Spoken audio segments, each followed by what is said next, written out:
To set up the resistance band row, take the band underfoot and across the bottom of the midfoot. Then we're going to take the resistance band as if it's two handles, palms facing inwards. From here, start standing, feet hip width apart, and then you're going to keep a nice neutral spine, slight bend in the knee, and slide the hips backwards, keeping a flat back as far as this is possible to go.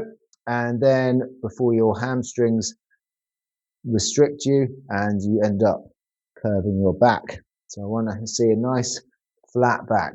From here, we're going to pull the elbows back and towards the hips. I don't want to see you pulling straight up into the neck muscles. We're going to squeeze the shoulder blades back and together, down towards the hips, and get a good row in the back, in the lower traps, rhomboids, really strengthening the back. So we're squeezing, little pause at the top, down under control. Don't let that band snap you. Back to the start position. From the rear, this is what it looks like. So I'm going to set up again. Band goes under the midfoot. I've got a slight bend in the knee. Hinge, slide the hips back.